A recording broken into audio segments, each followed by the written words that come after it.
Alright, today we'll be reacting to how to counter triple support by Otter. I know this video came out 10 months ago, but given the fact that we are in a triple support meta in Marvel Rivals once again, I think maybe it'd be nice to see how it was back then, and maybe we can figure out how to fix it now.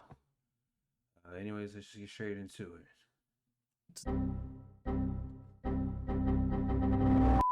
This composition usually consists of a Cloak and Dagger, Luna, Invisible Woman, or Loki, with some of these being swapped out depending on bans and individual players. The composition or Loki with triple support 10 months ago didn't even include, like, Rocket wasn't even viable back then. And it's crazy to see how much the support role has changed since then. Like, Invisible Woman is in a league of her own. Loki is one of one as well. Then you also have Gambit, Ultron. Rocket is now viable in a double support. Imagine telling someone that 10 months ago that Rocket would be viable in double support. Crazy. Some of these being swapped out depending on bans and individual players. The composition either has 2 tanks and 1 duelist, or 2 duelists and 1 tank. This composition is absolutely painful to play against, and when there are 2 teams using the composition at the same time, teamfights can easily stall out for several minutes. The insane amount of sustain is followed by several ultimates, turning everyone unkillable, and once everyone has their ultimates, both teams will spend the next few minutes rotating theirs until one of the teams eventually come out on top. And in a mirror match, I would try not to pause too much, but quite literally, that is the biggest problem with Marvel Rivals. It's the gameplay loop. It's all just about the ultimates, and that's like I talked about this earlier. I posted a YouTube short about it, and the person who commented brought up a really good point that Marvel Rivals, their supports are just healers, like that. Like, that's how they balance them, and that's bad because they don't really do anything outside of that. So it's just like Netty's just kind of putting themselves in this box to where, like, a good support in this game has to have like a healing ultimate that makes you invincible for X amount of time. That's going to severely limit them creatively if they keep doing that.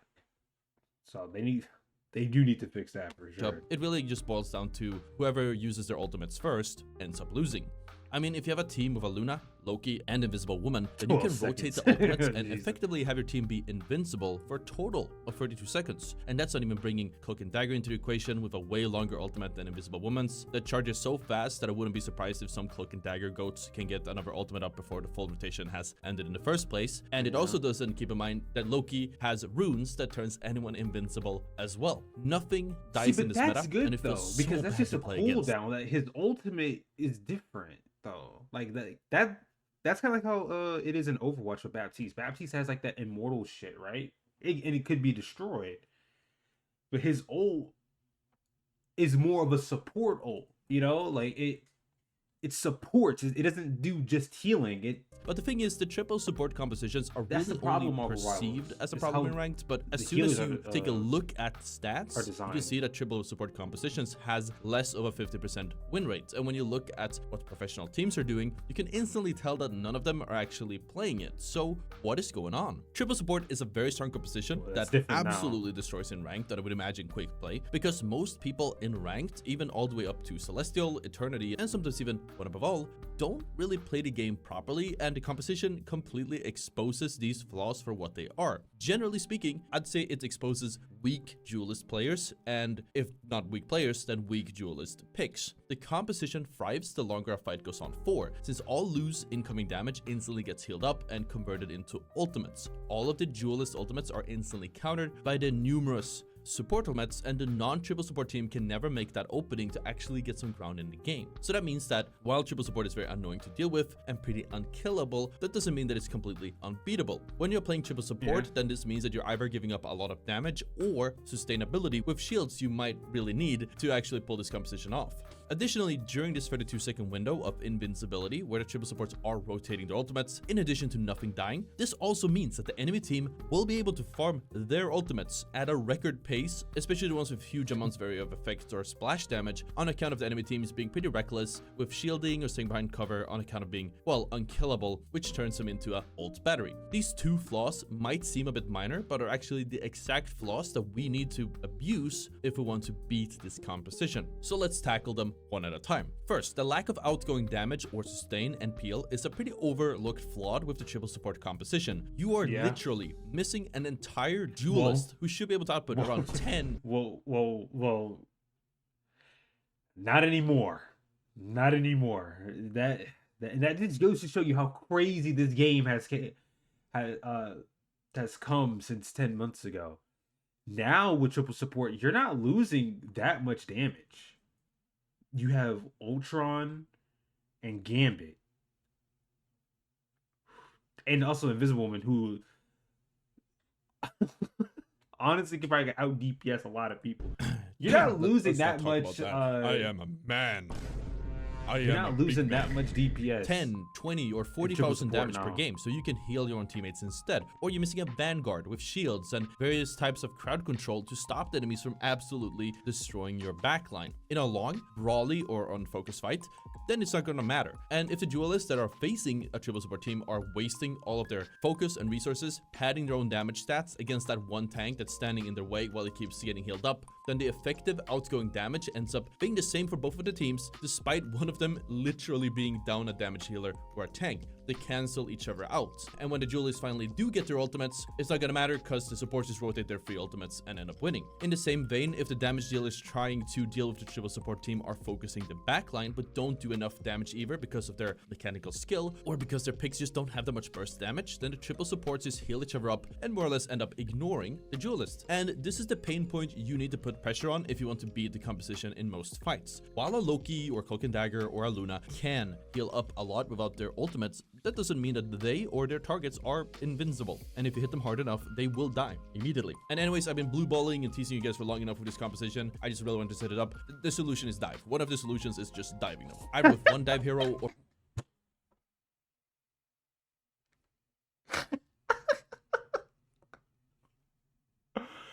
Dive in the big, almost said 2-5, the big 2-6. Preferably 2 or 3 with one dive tank and 2 That's dive really duelists. funny. If something like a Venom dives into the backline and knocks up the enemies, which is immediately followed up by something like a Psylocke dash and additional damage, or a magic, or I don't know, a Black Panther or Star-Lord, then the focus fire should lead to enough burst damage to completely destroy the priority targets. Hell, I've even seen a one-up-a-ball stack run Venom and Spider-Man, and I forgot the third one, and roll over the triple supports like they were smurfing in bronze. The triple support team will have a very hard time dealing with the dive composition due to the lack of outgoing damage or the lack of crowd control from the lack of vanguards, so they just kind of fall over. The only problem with dive is that it is really hard to pull off in solo queue. It requires a lot of focus, and it is admittedly a lot harder to pull off than triple support. But I've seen when it works, and it's almost depressing how well it does. Another issue with these dive comps is that most of these dive heroes' ultimates will be completely useless against the triple supports, which means that eventually playing dive turns into either securing a pick or just putting enough pressure where you're forcing support ultimates, and then you just end up kiting back before you can re-engage once the ultimates are over. Heroes like Thor also does a pretty good job countering these compositions, since the triple support compositions lack that sustain or damage. So they will barely be able to deal with Thor, who can deal enough damage through the healing or displace the backline enough to open up opportunities for his team. Not to mention that his ultimate, that many considered a bit of a meme, deals enough damage to potentially secure kills through these massive healing ultimates, assuming there is some additional damage from your team at the same time. When solo queuing, depending on your rank and your skill level, you could probably get away with running a flanker like Psylocke or Magic and trying to take care of the supports on your own, but the results might be a bit mixed, so another safer choice would be looking into high burst damage heroes over a distance. Now, both Black Widow and Hawkeye have a very low win rates, and honestly they're pretty hard to play, but with an exception to the dive duelists I mentioned previously, these are probably the perfect examples of burst damage, especially over those longer ranges. And if you have a Mantis damage boosting Black Widow, then she has a hit scan headshot that will one-shot any strategist in the game, and Hawkeye on his own, even though he was nerfed, can easily land several one-shot hits in a row as well. Getting into position and getting the angle and the value out of these picks. Okay, that actually could help though. That actually could help. Hawkeye, Hawkeye is a menace and always will be a menace. But hot take, a good Black Widow is by far the scariest thing in Marvel Rivals. I don't know what it is, but a good Black Widow will terrorize you way worse than a good Hawkeye.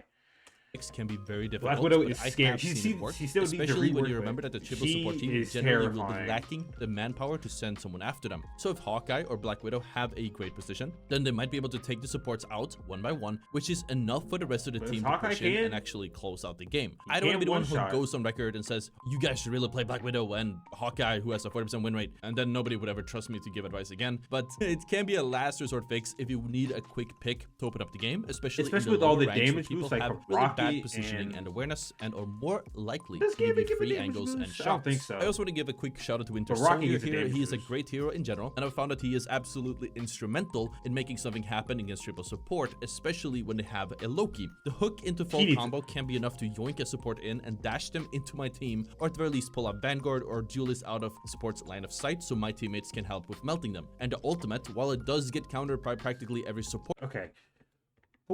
Why? How come Bucky has never gotten a nerf when he so desperately needed it?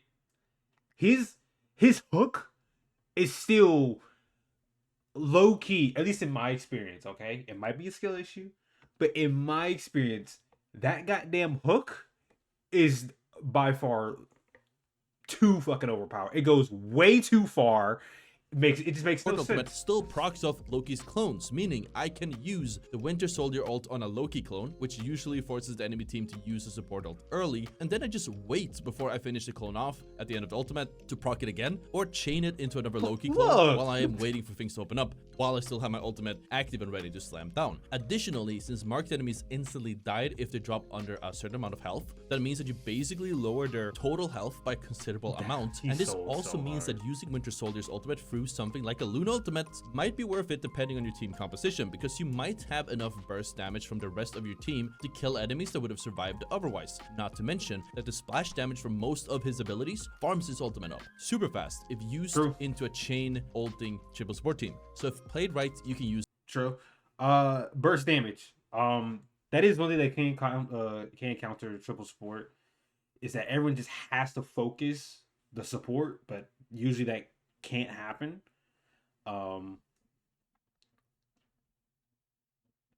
So yeah, because like Invisible Woman is, if like he takes a high amount of burst damage, she instantly dies. It doesn't out heal. Same thing with Cloak.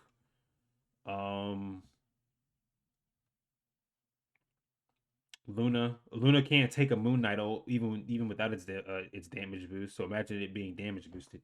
Almost non-stop. Wolverine can also be a good pick here, not because of dive necessarily, but if the triple support team only has one tank, then he can simply yoink the tanks out of position and into his own team, and if it is out of the healer's line of sight, then the tank becomes a free kill. His ultimate also deals a great amount of damage, which might be enough to kill one or all the supports in one go. The second counter to triple support might be the easier counter, which maybe I should have led with, but that being said, I still want to mention diving and burst damage because it is very viable. It would be a shame to only provide one option. The second flaw, and consequently counter to the triple support composition, is the fact that since the triple supports are spamming invincibility, this means that the enemy team will be able to farm a ton of ults off of the enemies as they push up. For most of the heroes and most of the ultimates in the game, this might not make much of a difference. For example, Psylocke would do nothing. But any heroes with area of effect or splash damage and a very high damage ultimate should be frothing at their mouths just hearing about it. For tanks, the most well-known counter pick this patch is Magneto. Magneto has been seeing a lot of attention this patch, which I love to see, as he can charge up a meatball and soak up damage and then eventually throw that massive meatball onto a squishy target to one-shot them. The meatball will do 300 damage after some initial charging. For example, when it is at 25% of the animation with 50 charge, when it has half of the animation with 34 charge, when it is at 75% of the animation with 17 charge, or well, if it is fully charged, which is enough to one-shot basically all squishies, which is something I've covered on this channel before in several guides by now. It makes it pretty easy to snipe an ulting Cloak and Dagger if you use your ultimate as soon as they do, as they keep stopping 4 times during the ultimate, but you can also use it to snipe any other supports, including Invisible Woman, which cancels her ultimate completely. If your team helps you out by chipping away bonus health, or if you somehow hit almost 100 charge with a full animation. Then you can also one-shot Mantis and Luna if they are mid-ultimate. It helps that he can deal a lot of damage and charge up his ultimate pretty fast, especially if the enemies are being sustained by triple support. But Magneto isn't the only counter against the ultimate chain. Any heroes with huge chunks of burst damage, especially with one-shots, either with their ultimates or if you have like a Black Widow, can be enough to destroy all of the supports and sometimes entire teams. For example, another common counter on the duelist side would be Moon Knight. Not only can Moon Knight charge his ultimate up at an alarming pace when played the right way. I've had a Moon Knight that came out of spawn and he must have had his ultimate in like 20 seconds.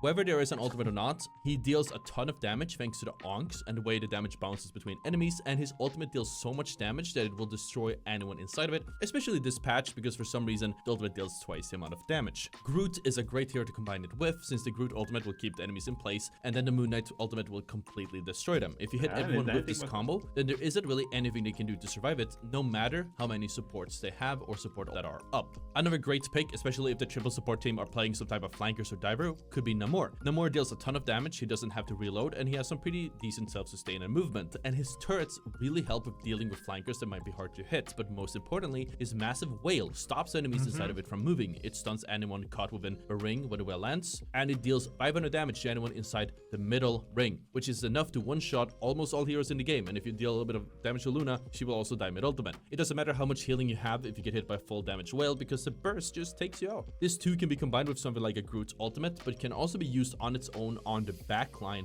or on priority targets to get picks that you need to win the fight. Iron Man also has an incredibly strong ultimate that deals 1,000 damage to enemies caught within the blast, and not to mention he can farm his ultimate incredibly fast against triple supports, normal sustain, as well as during the ultimates. But he is a bit weird to play this patch and doesn't really have enough damage without a Hulk on his team, but depending on the map, you can actually see surprisingly good results from using his ultimate as well. And these ultimates are all great on their own, and the one-shot potential helps you actually deal enough damage to secure kills through these triple support ultimates. But one underappreciated value from these ultimates is that for as long as the triple support ultimates are active, then the enemy team is very likely to be bunched together, meaning hitting these huge damage ultimates is a lot easier than it would be otherwise. Awesome, right? Overall though, I despise this meta, and I said it would be a problem when season 1 dropped. I am hoping for some tweaks for the upcoming mid-season patches, because once triple support is a problem in the lower ranks, then we have another GOATs situation on our hands, and if it isn't addressed, then it might actually straight up kill the game or the community, because man, it is not fun to deal with. Hopefully these counters will help you guys out, and if it did, make sure to let me know in the comments. If you guys... I think it was helpful. I think it was very insightful. Just goes to show you how crazy the game was just 10 months ago and how much has fucking changed. I do think I think everything he said definitely does work, except for the fact that you lose out on the DPS in triple support. It's not like that anymore. But Ultron and Gambit, hell, even Mantis, and the Invisible Woman buffs, you're not losing no DPS with triple support, and I think that's the problem. So it might not even be something that we can do, like as gamers, as players. It might be just a balance change that they need to do. Like they have to just nerf the damage that some of these these supports do. Because if you are going to do triple support, you do have to lose something, and the damage would be, you know, the most logical thing that you would lose. But you don't lose damage in triple support as of right now. So yeah, but it's a great video. It's a great video. It was very insightful. It was very fun to look at how the game was 10 months ago. Anyways, that's all I got. Make sure to like, comment, subscribe, and I will see you in the next one. I'm in the whip with authority, looking like Skybreeze, she got a body, ayy. And she been calling me daddy lately, want me to put her in Cartiers, and the bitch deserve it. Put in work for the money, she earn it. Give me top every night, lip service. Now I gotta block these hoes, she worth it. I'm out in Abu Dhabi with a bad bitch.